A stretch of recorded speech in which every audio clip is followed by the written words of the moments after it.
In Jules Verne's 1870 book, 20,000 Leagues Under the Sea, the narrator, a French marine biologist named Professor Pierre Aronat, receives a last-minute invitation from a U.S. government expedition to track down a mysterious sea monster that has damaged 2 ships. After several months of searching, the expedition attacks what is believed to be the sea monster, but Professor Aronat is thrown into the sea. After grabbing onto a hatch on the monster's back, he is led inside what turns out to be a futuristic submarine and introduced to its eccentric commander, Captain Nemo, who travels the seas in pursuit of scientific knowledge.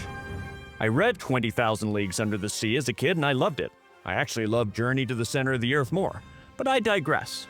The submarine, known as Nautilus, has an atmosphere that becomes regularly charged with too much carbon dioxide, an inconvenience normally addressed by periodically visiting the ocean surface to replenish the boat's oxygen supply.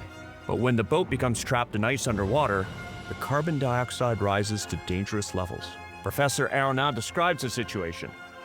I was well nigh asphyxiated by the carbon dioxide saturating the air. Oh, if only we had the chemical methods that would enable us to drive out this noxious gas. To absorb it, we would need to fill containers with potassium hydroxide. You see, in my mind, Professor Aronat speaks with a stodgy British accent. The approach contemplated by Professor Aronat is now being embraced on a much larger scale by Occidental Petroleum, one of the world's largest oil and gas companies, with plans to remove vast quantities of carbon dioxide from the atmosphere by exposing potassium hydroxide to air. The sky-scrubbing technology is called direct air capture, or DAC, and the specific DAC technology Occidental is deploying was developed by Canadian cleantech company Carbon Engineering. But before being purchased by the US oil giant, Carbon Engineering drew the interest of another giant, one from the tech center, philanthropist and founder of Microsoft, Bill Gates. Maybe you've heard of him before, in the context of once being the world's richest person? So how did a Canadian physicist and brand new entrepreneur convince the American tech billionaire to invest in this direct air capture startup? And what compelled Gates and a US oil company to bet big on technology developed by this clean tech darling?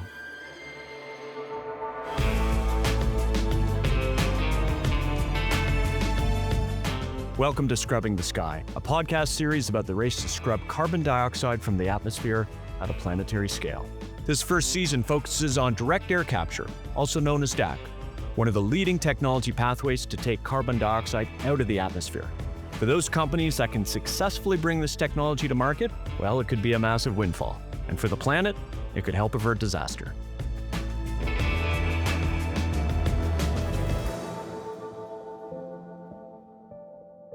No Trees, Texas is surrounded by the sort of landscape you might expect. Sun-baked, flat, and as its uninspired name implies, treeless. It feels almost post-apocalyptic when dust storms, brush fires, and noxious odors from abandoned oil wells roll through. So perhaps it's fitting that 15 miles outside of town, on a 65-acre parcel of barren land, a pivotal test of humanity's wherewithal to avoid a climate apocalypse is now under construction.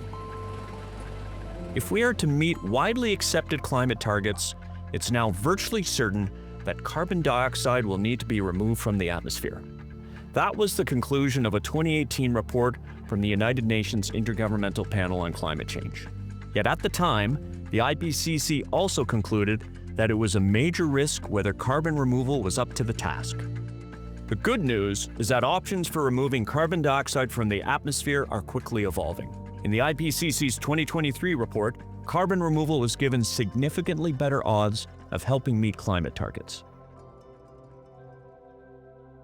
Carbon removal entails replicating natural carbon cycles. Just as plants absorb carbon dioxide through photosynthesis, filters or chemicals can be used to capture carbon dioxide from the air.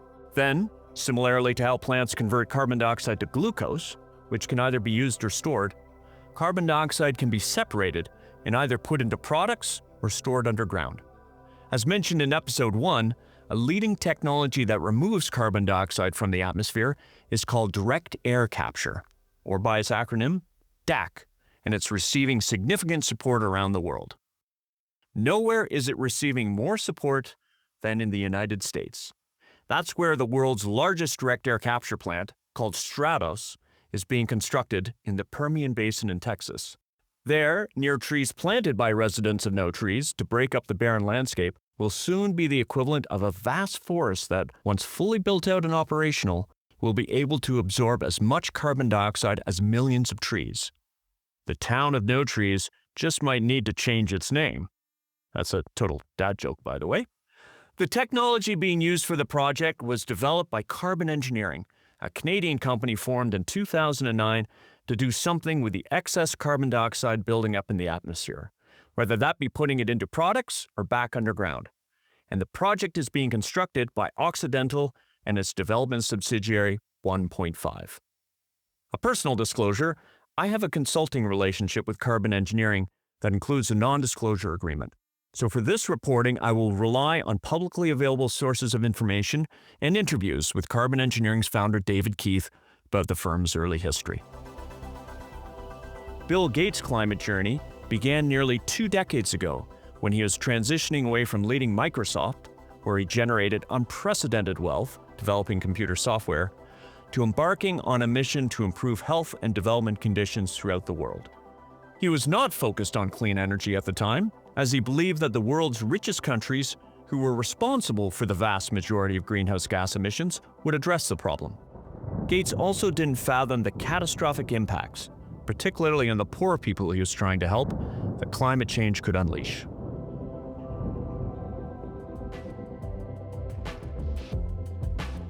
Bill Gates' beliefs were challenged in 2006 when a former Microsoft colleague introduced him to a couple of leading climate scientists. He was taken aback to learn that as long as humans continue releasing greenhouse gases, temperatures will be driven higher and higher. That spurred numerous follow-up questions, which led him to hire the two scientists to educate him on the fundamentals of climate science and transitioning to clean energy.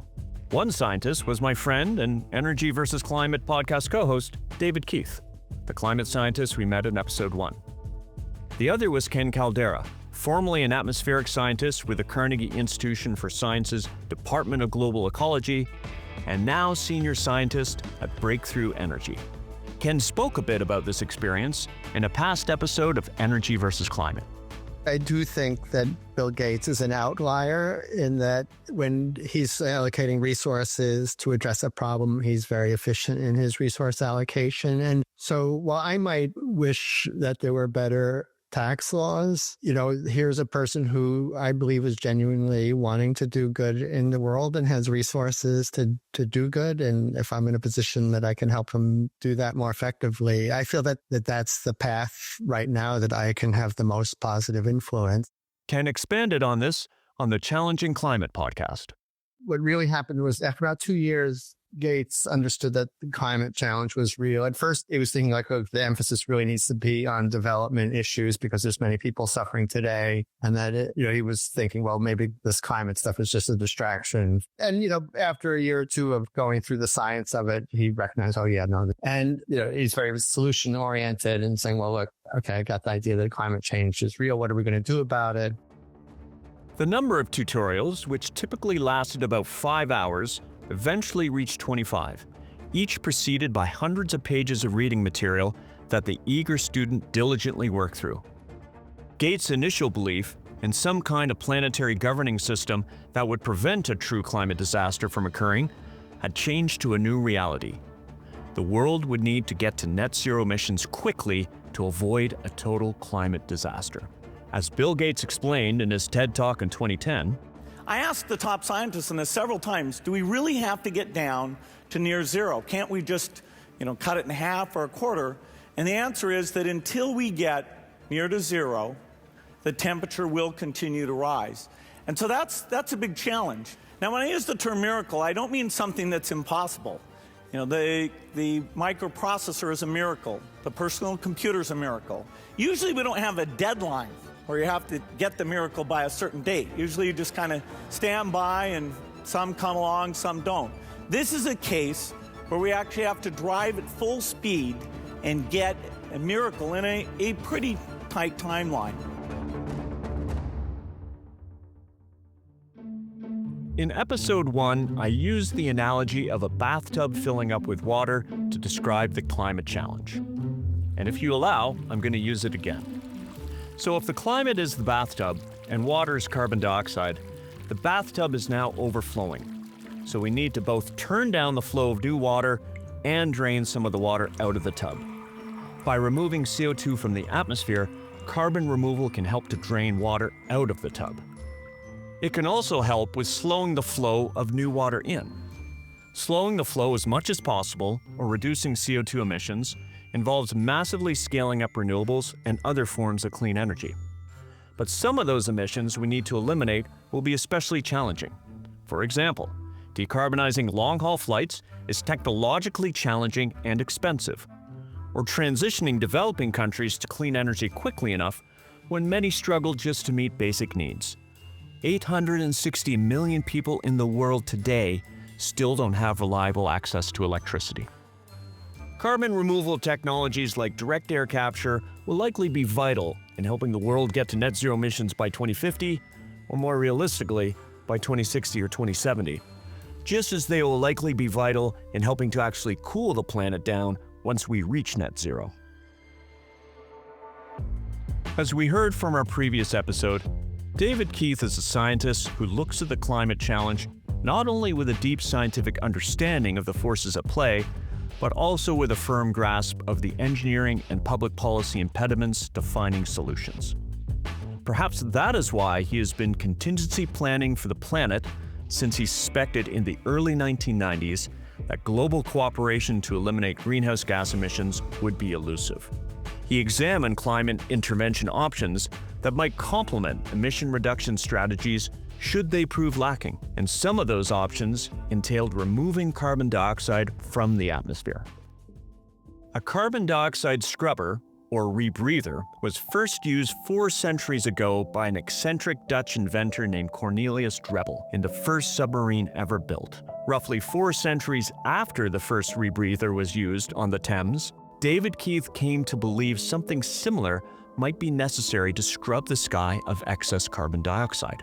His skepticism that the world would mobilize around reducing greenhouse gas emissions quickly enough in the early 2000s was prescient. Fallback options were needed that didn't rely on full-scale cooperation or the consensus of everyone on Earth. I spoke with David and asked about the journey that led to starting up a direct air capture company. I started writing a paper on what we now call climate engineering, dealt with both carbon removal and solar geoengineering. I started writing that paper in about 1988 or 89. It didn't deal with direct air capture specifically, but it dealt with carbon removal.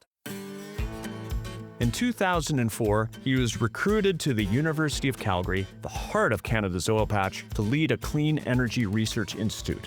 But it was unable to garner the support from industry and government that he hoped it might. With some unexpected time on his hands, he began tinkering in the lab with various direct air capture concepts, seeking to replicate what Cornelius Drebbel had done in a submarine below the surface of the Thames River on a much larger scale. The first step was estimating costs. When you want to guess costs, you have to ground it on existing technology. If there's some technology that nobody's ever built before, you've got some teleporter that uses zirconium, you just have no idea. You don't know what zirconium costs, you don't know what is the labor hours of the teleporter, you just can't say anything.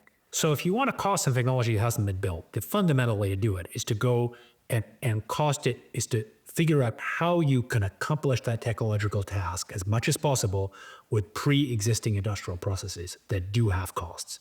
And so because we wanted to actually do costing, we started thinking about how you could do that in essentially a conservative way with pre-existing industrial processes. In 2007, I got introduced to Bill Gates, and I ended up having more money, kind of half or $750,000 a year broadly on climate policy and technology, and that allowed me to hire some more postdocs and really get quite a lot more serious. Contraptions of different shapes and sizes were built that hosted chemical solutions so that when air was drawn over them, the carbon dioxide molecules in the air would bond with the chemical solution. The carbon dioxide could then be separated for storage or use. The greatest challenge was coming up with an economic way of doing it. The concentration of carbon dioxide in the atmosphere is currently about 420 parts per million, or 0.4%, which means a very large volume of air has to be harvested to retrieve a meaningful amount of carbon dioxide. Eager students were put to work. Their assignment was to build towers that would draw air past contactors with chemicals reactive to carbon dioxide. Various different designs were tested to find the optimal balance of material costs, operating costs, energy usage, and performance. As they continued their work, David and his team met with some serendipity. The Discovery Channel approached David with a pitch to be part of their Project Earth TV series, and with it came some additional money. The Discovery program had this well-funded thing where they wanted us to do some demo that we thought was completely stupid. They wanted us to build a larger tower. We ended up building a packed tower. This is a tower where liquid dribbles over a corrugated plastic internals that we were not that impressed about, and we reckoned that it wouldn't be that useful. But pushed by this, what we thought was total nonsense Discovery Channel, we ended up building a packed tower, and then we had this unbelievable discovery, which was that you could turn the liquid flow off and it still captured CO2 because the surface was still wet. And we realized we could reduce the energy input a lot compared to the specified liquid flow rate. And if anything really started the idea that led to carbon engineering was that. So, pardon the pun, but the Discovery Channel was the catalyst for that discovery. I think the Discovery Channel actually paid for part of that. Is that right? Yes. Discovery Channel had such a big budget, they paid for part of it. To be clear, it's one of these documentaries that tells a bunch of lies. Really, when you look behind the details of what's in a documentary, there's a bunch of stuff that just was not true. But yes, they did pay for stuff, and that actually helped to move things along. But I knew that we were really babies in terms of industrial process design and costing. I knew we didn't know what we were doing. And so, one thing I tried to do in my career is bring in people who do know what they're doing and to critique us. So I was looking for somebody who would kind of tolerate our academic nuttiness, but who really had industrial practical experience. And we ended up with this guy called Bob Cherry, who was from Idaho National Lab. So he had this kind of national lab academic world. He'd been at Duke, but he also worked at ARCO and actually got some big industrial plants working. So he had a lot of experience. And he came and spent the summer with us, and he found thousands of things that was wrong, and he had tons of critiques. But really, at the end of the summer, sitting in my office, he said, there's nothing fundamentally stupid about this. There's no reason you couldn't just start marching down and actually commercialize this. And that was the first time that anybody really made me think about that. By 2009, David believed he had a concept that worked. He just needed money to start a company. Who did he approach first? Well, his eager student Bill Gates, of course. I mean, wouldn't you? I wrote something for Bill that was very much tuned to Bill, in the sense that it had no flash, no glitz, no color, no diagrams, and it had a big list of reasons we were going to fail, which is kind of Bill's style. The business plan he presented is now actually used as a case study in business classes at Harvard University. Like David, it's honest and direct. Apparently, among many talents David has, business case study authoring is also one of them. Capturing CO2 from the air at a concentration of 0.4% might seem absurd, states the proposal. But physics and thermodynamics tell us that capture should be feasible. Gates, along with a few other significant investors, found the plan persuasive, and so the company known as Carbon Engineering was born. After investing in Carbon Engineering, Bill Gates continued to educate himself on climate action and investing in other companies focused on climate mitigation, like putting a few $100 million into a next-generation nuclear energy company. But most of his focus remained on addressing global health and development through his foundation. That perspective was challenged in 2015. As part of a worldwide movement initiated by students to get university endowments to divest from fossil fuels, Gates' foundation was pressured by the British newspaper The Guardian to divest from fossil fuel companies. At first, Gates resisted. It wasn't clear to him how selling shares in fossil fuel companies, which made up a relatively small portion of the Gates Foundation's investments, could contribute to transitioning the world's enormous energy infrastructure, the foundation for the entire worldwide economy, to clean energy. His perspective, though, evolved over time. as it became more evident that to meet climate targets, fossil fuels would have to be displaced, and the companies producing them weren't developing viable clean energy alternatives. In fact, in many cases, they were working hard to obstruct the clean energy transition. Gates also noticed a paradox during the run-up to the 2015 United Nations Climate Change Conference in Paris. To meet climate targets, the world would have to find enough clean energy to wean itself off fossil fuels and avoid a climate disaster.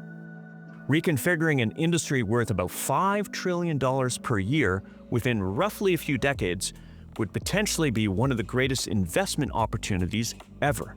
So Gates reached out to 24 wealthy acquaintances to convince them to put money into clean energy startups. A team of experts assembled by Gates would vet the opportunities and help investors navigate the complexities transitioning the world's energy system. The coalition was named Breakthrough Energy, and it has since invested in over 40 companies in addition to supporting philanthropic and advocacy efforts. Here's Bill Gates himself explaining Breakthrough Energy's vision. Avoiding a climate disaster will be one of the greatest challenges humans have ever taken on. Greater than landing on the moon, greater than eradicating smallpox, even greater than putting a computer on every desk. My basic optimism about climate change comes from my belief in innovation. It's our power to invent that makes me hopeful. That's what Breakthrough Energy is all about. Ken Caldeira spoke about Breakthrough Energy's goal on the Challenging Climate podcast. Part of the idea of breakthrough energy is that it's much easier to do good when doing good isn't costly. We like to think that morality and economics are somehow completely disjoint, and we would, that we wouldn't sell out our morality for cost. But in fact, people do all the time. And, whether we like that or not, it's one thing for rich countries like the United States or Northern Europe or so on. But if you think of the global South, where there's all kinds of people in poverty, problems of food access and water access, it's hard to say to somebody whose main concern is keeping themselves fed, keeping shelter, trying to get their kids educated, that they should prioritize century-scale global issues over their immediate needs. And in a way, worrying about climate change is luxury for people whose immediate needs are pretty well taken care of.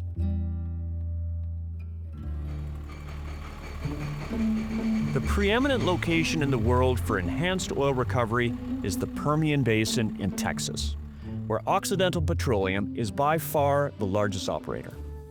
That's partly because the region's oil reservoirs are particularly amenable to receiving carbon dioxide, and partly because sources of pure carbon dioxide can be found underground. These deposits were created by volcanic activity deep underground over 1 million years ago that released carbon dioxide, which traveled up through cracks in the bedrock and became trapped below in permeable rocks. But what if the carbon dioxide could be extracted from the air instead? Occidental CEO Vicki Hollub, the first woman to lead a major American oil company, as she has been doing since 2016, spoke about this when she addressed the crowd at the groundbreaking ceremony for the massive direct air capture project they call Stratos. About 10 years ago, we started looking at how we could harness our skills in carbon management to make an impact on the climate and to improve our business. We realized that if we could capture atmospheric CO2 from human-made sources and use it to create low-carbon products, it would reduce emissions while providing the resources that society needs. As part of that journey, Hollub and her team discovered that Carbon Engineering, the direct air capture company founded by David Keith, had designed a scrubber that could do exactly what they had in mind: economically remove large volumes of carbon dioxide from the atmosphere. On May 21st, 2019, Hollub signed an agreement with Carbon Engineering to build a direct air capture project vastly larger than anything previously contemplated. Then in fall 2023, Occidental acquired Carbon Engineering outright. When it's completed by 2025, Stratos will capture 500,000 metric tons per year of carbon dioxide from the air, with the ability to expand to 1 million metric tons. A nice counterpoint to the pump jacks, processing plants, compressor stations, drilling rigs, frac sand mines, pipeline corridors, and endless trucks that are scattered throughout No Trees, Texas. The captured CO2 is intended to be used for what is called enhanced oil recovery, or in this case, using CO2 to recover more oil than is otherwise available through conventional drilling practices. Occidental calls it net zero oil because more CO2 is injected into and left in the reservoir than what will be released when the liberated oil is combusted. To be clear, the concept of net zero oil is not without controversy, something we'll cover later in the series. But as the partnership between the two companies took shape, Occidental began to see a much larger market for carbon dioxide. As the global climate discussion advanced and nations signed into the Paris Agreement, we realized there were broader applications to sequester CO2 and help others decarbonize. The plant we are building here will have the ability to sequester CO2 in saline reservoirs, which creates a carbon removal credit that businesses can purchase to address their emissions. For Holub and Occidental, Stratos is a big bet on a technology that simply hasn't existed to date at the scale currently under construction in No Trees today. If it's a success, then the bet should pay off for Occidental, its tech partner Carbon Engineering, the broader DAC community, and the climate. But they aren't the only players racing to develop the first large-scale and commercially viable plants using DAC technology. There's one other company, and only one, currently building DAC plants at commercial scale, and it's called Climeworks. On the next episode of Scrubbing the Sky.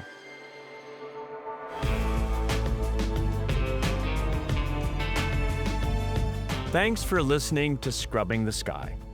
Please rate and review us on Apple Podcasts, Spotify, and your platform of choice. I'm Ed Whittingham. This podcast series is produced by Amit, Tandon and Bespoke Podcasts, with help from Pat Kelly, Lauren Verkovich, and Chris Kelly of Kelly & Kelly. Additional support from Paul McKendrick, Eva Voinigescu, our interviewees, and our reviewers. A special thanks to our friends at the Challenging Climate Podcast, which is available wherever you find your podcasts. This series is made possible through the generous support of the Conscon Foundation, the Trache Foundation, the Grantham Foundation, Linden Truss and Spitfire, and the Auxilium Foundation. For more information about Paul McKendrick's book that this series is based on, please visit www.scrubbingthesky.com. Thanks for listening.